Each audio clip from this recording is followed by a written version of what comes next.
Today I want to talk about the Flash movie. The production designer Paul Asterberry has come out and said that audiences will forget Ezra Miller's crimes once they see the film because the film is just that good.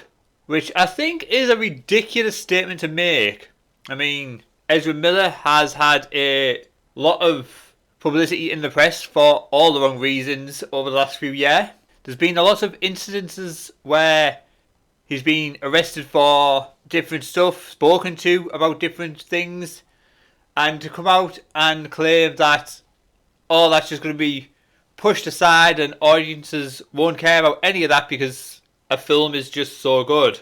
Well, I'm sorry, I don't think it's going to work that way. I mean, if it was one or two little things where he's done, maybe it might, but the amount of stuff where he'd done and the level of things he was charged with, arrested for, it just kept getting worse the more it went on. I think anyone else who was in that situation would probably have been fired long before now. I mean, Ezra Miller, he still hasn't been fired. He's still working with Warner Brothers. Whether he'll continue working with them after this film remains to be seen. With James Gunn rebooting the DC universe, I don't think that he will. But the fact that this film is still coming out and Warner Brothers still has complete faith in him, it's just bewildering.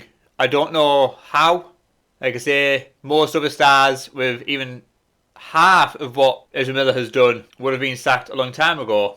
Ezra Miller, of course, did eventually get help in dealing with everything, which is great news. It's great to hear that he did eventually seek help and looking to fix any issues that he clearly has going on. But again, for Paul Asterberry to come out and say that people are just going to forget all this once they see the film is just an absurd statement, especially as I think most people aren't looking forward to the film for Ezra Miller.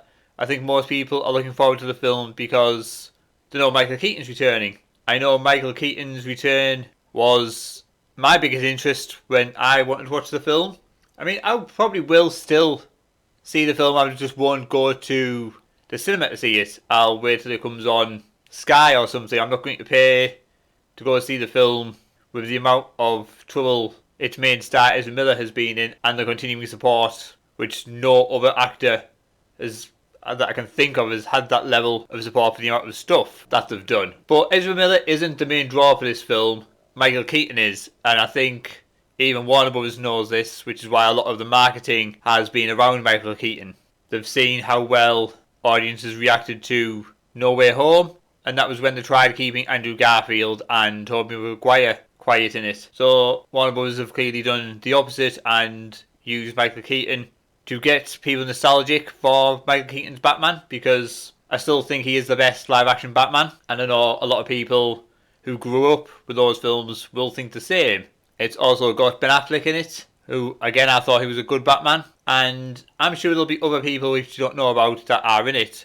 So Warner Brothers are clearly pushing Michael Keaton's nostalgia forward to get the hype for this movie going. Which, on a business point of view, I think is the right thing to do. Take the focus off Ezra Miller and all the stuff he's been going through and continue focusing on Michael Keaton to get people interested. So this article goes on to say, The Flash's production designer Paul Asterberry believes Ezra Miller's performance on screen will make fans forget about the actor's off-screen behaviour. Talking to CBC, Asterberry said Miller did such a superb job that people will forget all the negative press the actor accumulated in the last couple of years. He stressed Miller's dedication and professionalism while being under a lot of pressure. Asterberry pointed out Miller had to play two different versions of the character, switching roles every few days, according to the production designer, who won an Academy Award for The Shape of Water.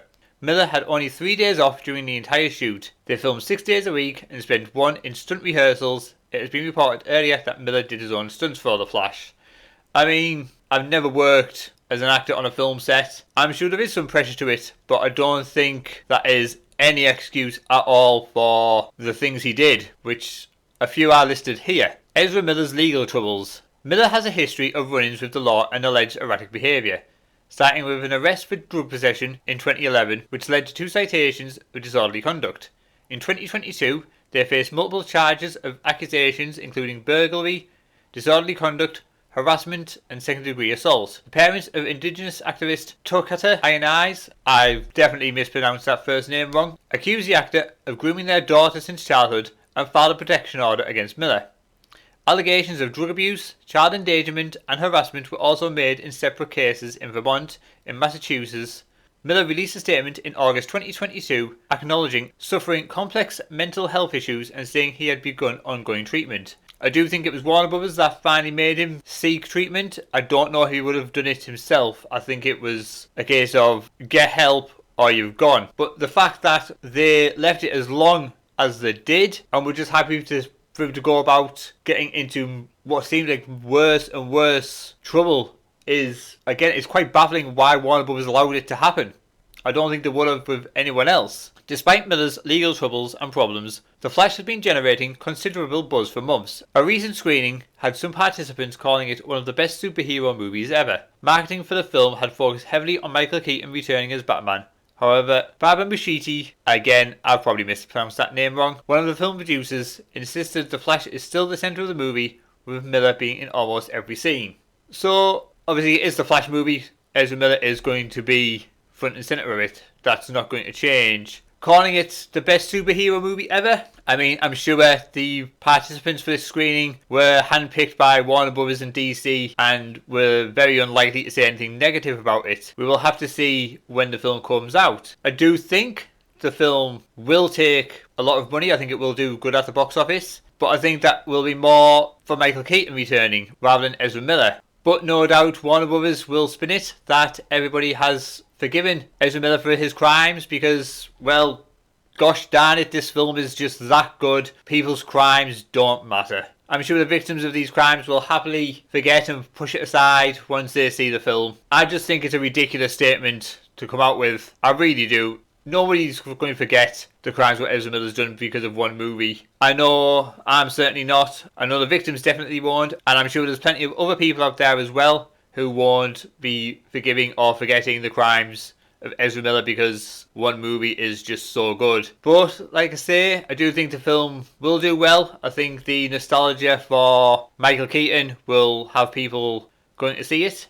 But what do you guys think? Do you think Paul Astorberry is right to say these things? Do you think he's making absolutely outrageous statements like I do? Do let me know in the comments below. And that's all from me. I'm off to make a fresh cup of tea.